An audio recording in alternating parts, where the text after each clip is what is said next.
On News 46, tax assessor Shirley Manson gets an official reprimand. Shirley Manson, Tony DeMayo, and Brian Coons speak to us after this morning's hearings. And the Pahrump Nugget celebrates 10 fantastic years in our town. News 46 starts now.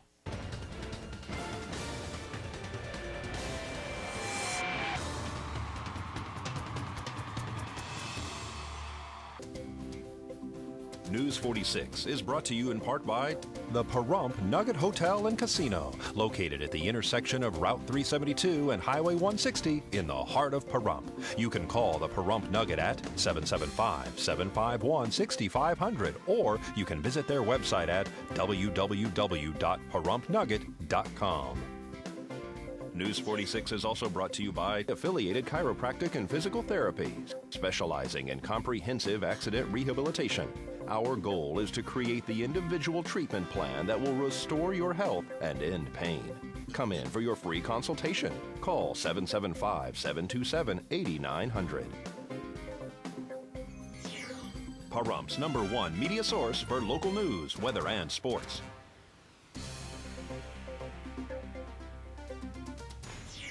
Good evening. It's Friday, March 25th, 2011. I'm Rick Vale. And I'm Kelsey Roberts for News 46. Topping our news this evening, this morning's hearings at the Nye County Commissioner's Chamber regarding disciplinary action in the form of a reprimand went as many expected, though a bit longer than expected as well.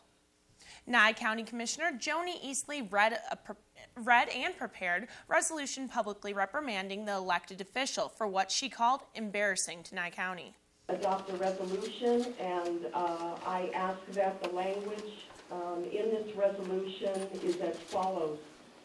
Whereas the Nye County Personnel Policy, Article 2.13, Code of Ethical Standards, states that the elected officers and appointed officers and employees of Nye County recognize that holding public office and/or employment is a public trust, and to preserve that trust, we demand the highest code of conduct and ethical standards. And whereas the Code of Ethical Standards states that the officers and employees of Nye County shall comply with certain basic levels of conduct, and that all elected officials and appointed officials and employees will conduct themselves with honesty and integrity in the course of performing their duties and responsibilities.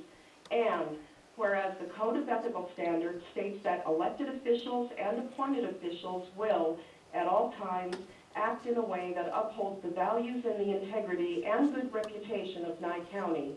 And whereas the Nye County Board of County Commissioners has a legitimate interest in and obligation to protect the interests of Nye County and address any elected official or appointed official who commits acts of omission or commission that negatively impact on the public's perception of the integrity or credibility of Nye County, or erodes the public confidence in the county.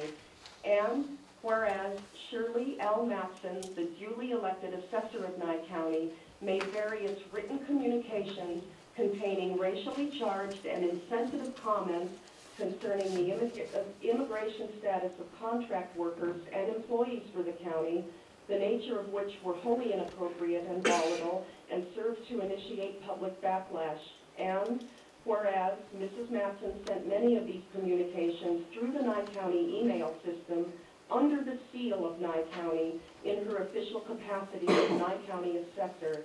And whereas Mrs. Manson's communications and other subsequent statements made in an attempt to defend her actions and her political views regarding immigration have served to distract citizens from addressing the real problems with illegal immigration, because the focus has shifted to outrageous generalizations such as those made by Mrs. Manson.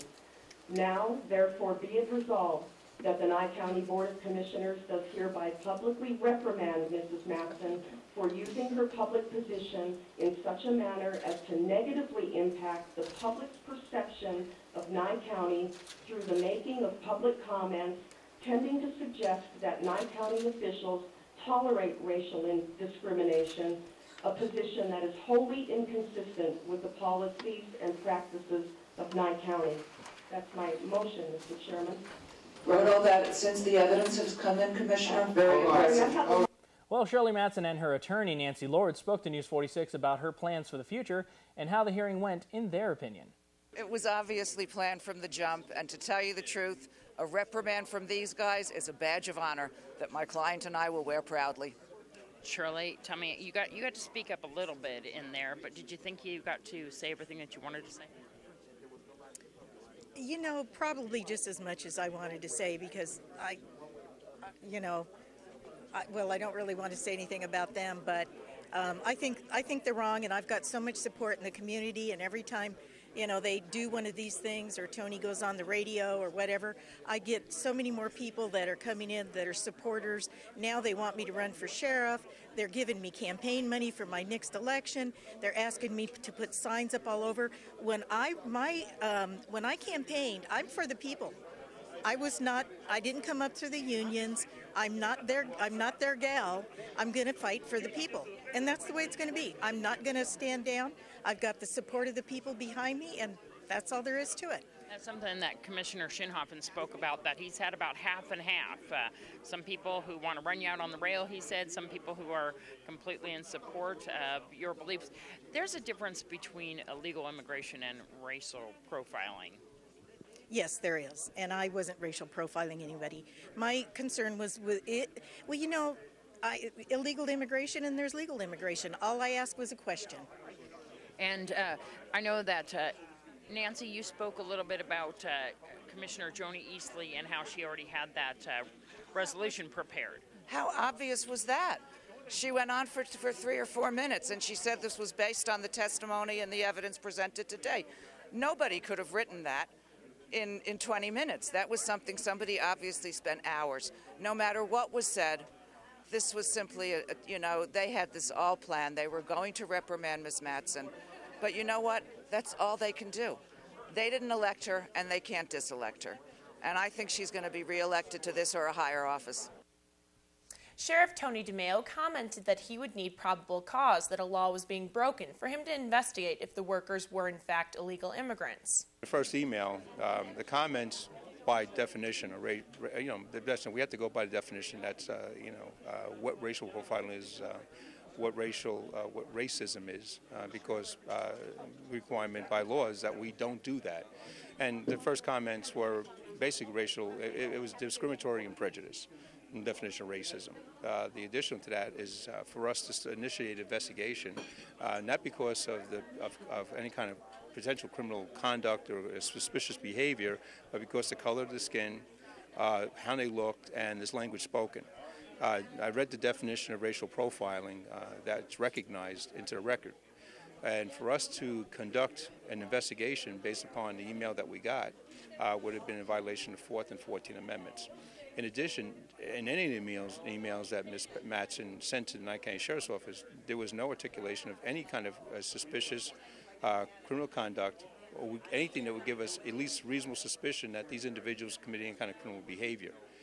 There was none of that. If there was, we would have looked at it as a potential public safety issue, and then we could have initiated at least a contact with that individual. There was none of that asserted. It was just based upon skin color and language spoken. Clear violations for us to, clear violations of law enforcement to engage in that. It's like someone walking down the street and saying, well, that person walking down my street, they're just walking. Basically they were lawfully there, so I don't know what they were talking about, but I understand is that there's no email that I received from Ms. Manson pointed at any type of reason why, or typical reason why that people were concerned for their safety, outside of the fact that she wanted us to profile individuals based upon the color of skin and language spoken, and you can't do that. That's a violation. District Attorney Brian Coons has stated that he in fact attempted to help Ms. Manson out with legal advice before this hearing. He also believes that Ms. Manson and Sheriff DeMeo are generally on the same page when it comes to illegal immigration. However, it was not the case in this instance. And really what the commissioners did was to reprimand her, which really is the only action that they really can take, is because of the limitations that commissioners have over other elected officials. About the only thing they could do is just indicate their disagreement and concerns with her statements, and really puts it really kind of back where it belongs, in the hands of the public. So what if anything, can the public do at this point? They just recall? Well, at this stage, yeah, the recall is the only remedy that's available. Now, they cannot recall an elected official until they've been in office for 6 months. So no recall petition can even be circulated until June 2nd. So that's the earliest that anything, could be done if the public were to choose to do that. And one of the things that Joni Easley, Commissioner up there in Tonopah, was saying was how this was an embarrassment on Nye County. Well, and that's where I certainly agree with it, from my standpoint, and to be honest with you, I mean, I've had, I try to communicate with Ms. Manson, and it's the same thing that I think that when you're a public official, you really have to be more circumspect in what you say, and I think that the statements that were made, I thought were very reckless, and I think that it did paint a picture that we think that it's okay for people just to be investigated by the sheriff's office just because of their ethnic background or the fact that they weren't speaking English. And I hope that that's not a view that's shared by many.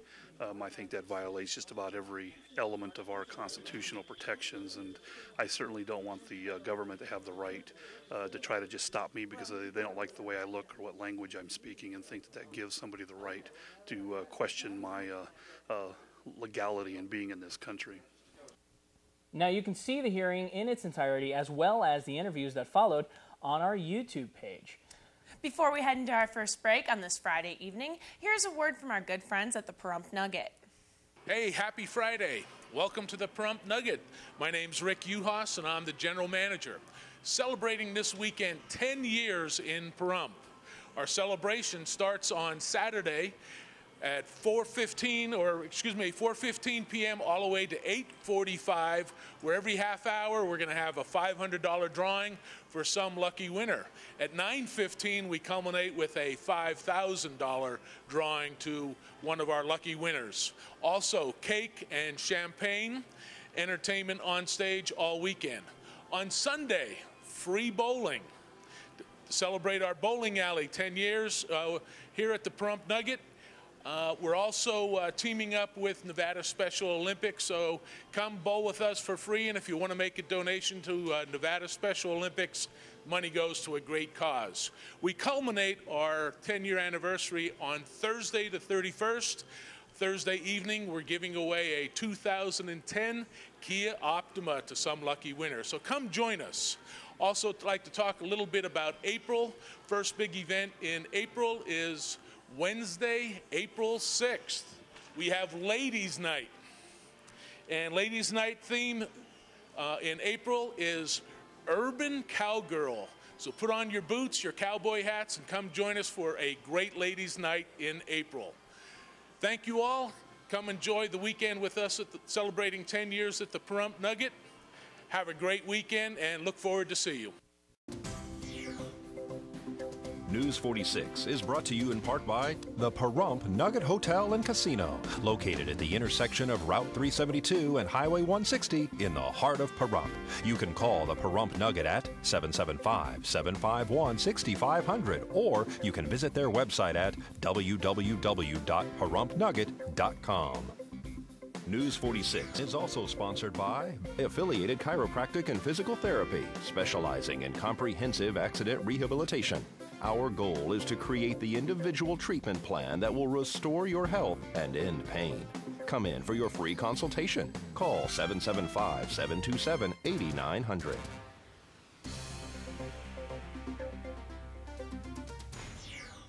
Hi everyone, and welcome back to News 46. Well, Nevada has been awarded more than $150 million in federal grants to help homeowners stay in their homes as part of the Hardest Hit Funds program. Nevada's Hardest Hit Funds is expected to help 22,000 Nevada families through 4 programs. For more information on how to apply, go to NevadaHardestHit.org or call 855-428-HELP. That's 855-428-HELP. And that's a really great organization, to be sure. Folks, the Las Vegas 51's baseball opening is April 15th. Now, they will have fireworks and flat screens. For more information, You can call 702-798-7825, or you can do what I always do, go to the website at lv51.com. Here's Terry with West Star Ranch Animal Rescue with our Save a Pet segment. Save a Pet is generously brought to you by Auto World at 727-8000 and Greenspan Brokerage at 751-6200. Put the green team to work for you. Hi, this is Terry at West Star Ranch. I'm sitting here with Bullwinkle today. Bullwinkle is approximately 7 years old, and he is a wolfhound mix. He is looking for a permanent home. The one thing you need to know about Bullwinkle is he has asthma, and he does fine. It hasn't been treated, so he does well without any asthma medication, but he does breathe a little funny. If you're interested in adopting Bullwinkle, visit us at 780 Mance Road or give us a call at 727-9273. We're open 7 days a week. Our hours are 10 to 3 Monday through Saturday and 9 to 2 on Sunday. So come on by and give Bullwinkle a forever home. Save a Pet is generously brought to you by Auto World at 727-8000 and Greenspan Brokerage at 751-6200. Put the green team to work for you. The Pahrump Gunfighters have their first show of the year this weekend. The show promises to be lots of fun and is free to the public. Bud Curtis explains. Yes, we're having our first of the year, our actual first function that we put on. We put on our shows here on the last Sunday of the month, and this one in March is going to be our first one at March 27th, and it's going to be at the Stage Stop, which is a little town called Dusty Flats over there where we have it. And if anybody's been there before, they go out there and they see the area we have, and it's just really super nice. It's really, really good. We put the buildings up, and I mean, it's the same one we've had there for a few years now, but we've done some work to it, and it looks pretty good. We added a couple more buildings there. We've got a little church set up out there. We have warehouse and stuff that we've set up, and it looks just like an old Western town warehouse and the old Western style church, and it really looks very nice. It really does. And the kids, I think they enjoy the old cowboys and Indians thing.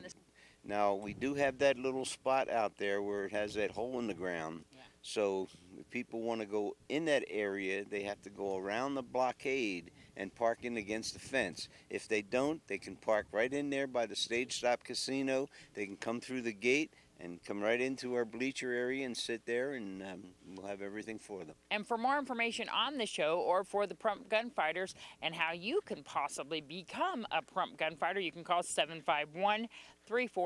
This is Deanna O'Donnell for News 46. Well, if you're a prospective author, Steve Johnson can help you achieve your goals. This Saturday, he will be at the Pahrump Library to teach you the basics. Well, this weekend at the library, the Friends of the Library is sponsoring a writer's workshop from 10 till noon, and I will be presenting the information, and that's about it. What's the writing for? For books? For what? Yeah, it's for people that want to learn how to get their books organized, their manuscripts organized, I should say, for publication. Both traditional, and I will be covering traditional as well as self-publishing, print-on-demand, e-books, things like that. And this is free? No, there's a $10 charge for non-members and a $2 charge for members. And how do you become a member? You show up and you pay the dues, and that's it. How much are the dues? I wish I knew. No. Truthfully, I am not absolutely certain. So rather than give misinformation, I think we'll just say, I'm not sure. And then a little bit about what the workshop is going to consist of. Do you need to bring your manuscript and you help them with it, or what? Actually, this is going to be an informational presentation. I've got one scheduled for next month where we will actually work on manuscripts. But this one is informational. It will cover an introduction to the various types of publications, as well as basics for copyright law and also some tools and resources that you can use in order to write your manuscript in a better form. And for more information? For more information, they can give me a call at area code 775-513-0733, or they can email me at stephenwjohnson@mail.com. That's Stephen with a V, not a PH.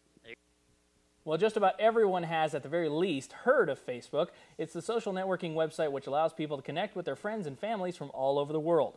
However, as a new study shows, some may be surprised as to just how popular this internet phenomenon really is. Let's have a look. You can no longer dismiss Facebook as a fad. The first factoid revealed Thursday, March 24th, from the upcoming 2011 Infinite Dial report from Arbitron and Edison Research is that more than half of all Americans aged 12 and older are on Facebook. The study, started in January of 2011, found that 51% of every teen, man, or woman has a profile on Facebook. That's the majority of all Americans aged 12 and over. And Edison Research had this to add, noting that the 51% is not just among those with internet connections, but all Americans. Quote, "We have been tracking the growth of Facebook since 2008 and have watched it go from 8% usage just 3 years ago to 51% today." The teasing stat comes from the 2011 Infinite Dial report, which Arbitron and Edison will release on April 5th with an online webinar. The findings come from a national survey of 2,020 people aged 12 and older. This is the 19th in a series of studies Arbitron and Edison have conducted since 1998 on topics relating to digital media. What about Twitter, you ask? It gets a lot of hype, to be sure, but it logged in at 8%, far below Facebook in terms of penetration. For News 46, I'm Rick Vale. So, do you Facebook? I do Facebook. And have you seen the movie The Social Network? I haven't seen it yet. No, but I'm not excellent. a Facebooker. I don't Facebook. But we Facebook. Channel 41 Facebooks, as you know. So if you're not a friend of our Facebook, you may want to be, since apparently 51% of you probably already are. We've had a lot of wind, and it's been pretty bad. But the rains have seemed to be coming to pass, but the wind's not really going anywhere. We got your 7-day forecast coming up for you right after the break with a surprise heat, maybe.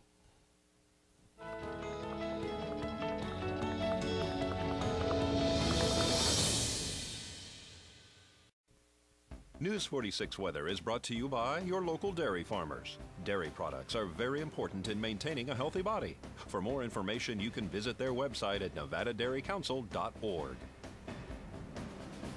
Hey everyone, welcome back to News 46. I'm Rick Vale with your weather today. We had a 20% chance of rain out there, partly cloudy skies with a high of 65 degrees. Now the winds are coming out of the southwest at 16 miles per hour with gusts upwards of about 36 miles per hour. Our pressure rose on the barometer just a little bit for us, 29.86. Sunrise was at 6:40 a.m. and our record high was 85 degrees back in 1990. Looking at tonight, it's going to be partly cloudy yet again, about a 10% chance of rain expected. Our low is going to be 43. We got winds coming in from the south-southwest at gusts up to 12 miles per hour, so it's going to be a pretty nice night all around, even if it is a little cool. Sunset's going to be at 7 p.m., and our record low was very chilling 18 degrees back in 1964. Moving on to our 7-day forecast, as you can see, Saturday tomorrow, 20% chance of rain yet again, gusts up to 23 miles per hour. We got a high of 68 and a low of 44. Sunday, gusty yet again. Of course, as you can see, it's going to be gusty all week long. Just take a look at there. 26 mile per hour gusts expected on Sunday, 73 for the high with 39 for the low. Now, I'm going to step off the graphic again. I want you to take a look at this. Take a look at Saturday through Friday. We got a 68-degree Saturday and an 84-degree Friday. So it's going to be quite the jump in temperature over the next 7 days. Monday, windy, 21 mile per hour gusts expected, a high of 70 and a low of 41. Tuesday, partly cloudy yet again, gusty up to 25 mile per hour winds expected, a high of 74 and a low of 42. Now Wednesday, as you can see, winds still continuing for us, but the skies are going to be clear that day. 26 mile per hour gusts with a high of 75 and a low of 44. So the temperature is really starting to get nice, cooking us up just a little bit. 77 degrees for Thursday, partly cloudy with gusts up to 29 miles per hour and a low of 44. And rolling out our 7-day forecast next Friday, looking fantastic with 84 degrees for our high and 48 degrees for our low with 31 mile per hour gusts. The Pahrump Nugget is celebrating their 10th anniversary on Saturday, March 26th.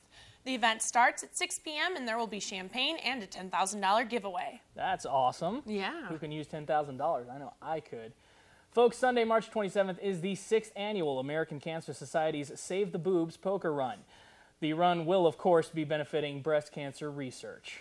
If you've missed any part of this newscast, you can watch it all again on our website at KPVM.TV. And that does it for this edition of News 46. I'm Rick Vale. And I'm Kelsey Roberts. From everyone up here on the hill at KPVM, we wish you a safe weekend, and we'll see you here again on Monday night. Until then, good night, Pahrump.